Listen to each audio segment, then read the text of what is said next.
अस्सलाम वालेकुम तमाम दोस्तों को herbal.pk में खुश आमदीद। हकीम फराज हाजिर है एक नई वीडियो के साथ और एक नए नुस्खा के साथ। वीडियो में आगे बढ़ने से पहले वो तमाम दोस्त जिन्होंने मेरे चैनल herbal.pk को सब्सक्राइब नहीं किया, वो तमाम दोस्त चैनल को सब्सक्राइब करके घंटी के बटन पर क्लिक कर दें ताकि मेरी अपलोड होने वाली हर नई वीडियो आपको देखने को मिल सके।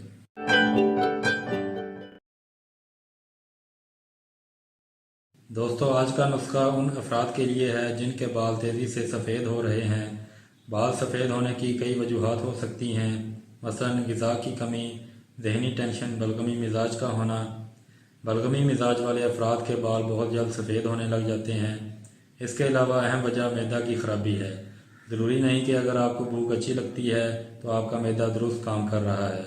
ज़रूरी बात यह है कि क्या आपका मैदा आपकी खाई हुई ग़िज़ा को आपके जिस्म में जज़ब करता है कि नहीं। क्या आपका मैदा आपकी खाई हुई ग़िज़ा में से वो अज्जा हासिल कर पा रहा है जो आपके जिस्म को चाहिए। दोस्तों, मैं अपनी हर वीडियो में मैदा के बारे में बात करता हूँ क्योंकि मैदा ही एक ऐसी चीज़ है जिसकी वजह से हमारे जिस्म में बीमारियाँ बनती हैं और इसी की वजह से बीमारियाँ ख़त्म होती हैं। चलें दोस्तों, अब नुस्खा की तरफ चलते हैं। सबसे पहले नुस्खा नोट फरमा लें, फिर आखिर में आपको इस्तेमाल का तरीका भी बतलाता हूँ। सबसे पहले नंबर पर आपने लेनी है सूंठ। यह है सूंठ, इसको खुश्क अदरक भी कहते हैं। यह आपने लेनी है। इसके बाद आपने लेनी है देसी अजवाइन। यह अजवाइन है, इसको आपने अच्छी तरह से साफ़ कर लेना है और साफ़ करने के बाद आपने इसको इस्तेमाल करना है। तीसरे नंबर पर हमारे पास है काली हरड़, स्याह हरड़ भी कहते हैं इसको। ये देखें, ये हरड़ जो है आपने अच्छे और सेहतमंद दाने लेने हैं, मतलब मोटे दाने हों और साफ़ सुथरे दाने हों। तो चौथे नंबर पर आपने शहद लेना है। शहद इस वक्त मेरे पास अवेलेबल नहीं था इसलिए मैंने नहीं रखा वीडियो में। आप शहद को भी नोट फरमा लें। दोस्तों, अब इसको बनाने का तरीका नोट फरमा लें। सबसे पहले अजवाइन को साफ़ कर लें। अजवाइन, सूंठ और काली हरड़ को आपने हावन दस्ता में डालकर कूट कर पीस लेना है। अच्छी तरह से पाउडर की तरह बारीक कर लेना है। फिर इसमें आपने शहद मिलाना है। शहद इतना मिलाना है कि जो आपने पीसी हुई दवा है उससे 2 गुना ज़्यादा हो।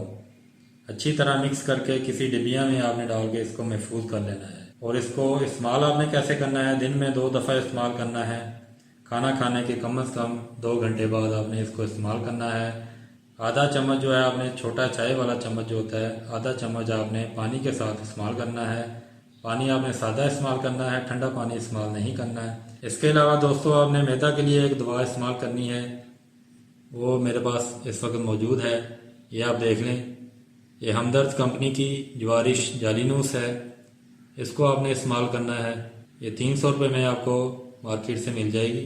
इसका फ़ायदा ये होगा कि आपके मैदा का जो निज़ाम है वो अच्छे तरीके से वर्क करेगा और आपके मैदा में से जो गंदे और फाजिल मादे हैं उनका इखराज करेगा। इसको आपने कैसे इस्तेमाल करना है, इसको आपने खाना खाने से 1 घंटा पहले 1 चाय का चम्मच, जो छोटा चाय का चम्मच होता है, वो आपने पानी के साथ इस्तेमाल करना है। पानी सादा इस्तेमाल करें, ठंडा पानी इस्तेमाल ना करें, ठीक है। दिन में आपने 2 टाइम इसको इस्तेमाल करना है, खाना खाने से 1 घंटा पहले। दोस्तों, ये मुकम्मल नुस्खा है। इस नुस्खा को आपने कम से कम 40 दिन इस्तेमाल करना है। 30 दिन लगातार इस्तेमाल करें और बाकी 10 दिन आपने छोड़ छोड़ कर इस्तेमाल करना है। इंशाल्लाह आपको सेहतयाबी मिलेगी। दोस्तों, परहेज़ भी इसमें आपने करनी है। इस नुस्खा में जब तक आप परहेज़ नहीं करेंगे तब तक आपको इसका बेनिफिट नहीं मिलेगा, आपको फ़ायदा नहीं होगा। परहेज़ आपने इसमें यह करनी है कि ब्रायलर मुर्गी जो है आपने इस्तेमाल करना बिल्कुल बंद कर देनी है। चावल, नान, फास्ट फूड का इस्तेमाल आपने बिल्कुल ख़त्म कर देना है। चावल आप उबले हुए खा सकते हैं। इसके अलावा आपने कोशिश करनी है कि जैतून का तेल, ऑलिव ऑयल जो है वो खाने में इस्तेमाल करें। तेल आप कौन सा इस्तेमाल करें वो भी आपको मैं बता देता हूँ। आप बोर्जेस कंपनी जो है, जो पाकिस्तान में बाहर से इंपोर्ट होती है, उसका ऑयल जो है आपने इस्तेमाल करना है। उसका जो एक्स्ट्रा वर्जन है आपने ऑलिव ऑयल का, वो इस्तेमाल करना है। उसको आप गरम गरम सालन में, जो भी आप सालन खाना चाह रहे हैं, आप उस गरम गरम सालन में 1 से 2 चम्मच जो है वो उस तेल के आप डालकर इस्तेमाल कर सकते हैं, खा सकते हैं। इसी के साथ मुझे दें इजाज़त। अगली नई वीडियो में एक नए नुस्खा के साथ हाजिर होऊंगा। जाते जाते वीडियो पसंद आने पर वीडियो को लाइक और शेयर लाजमी कर दिया करें ताकि दूसरे अफराद भी इस वीडियो से फ़ायदा हासिल कर सकें। अल्लाह हाफिज़। पाकिस्तान जिंदाबाद।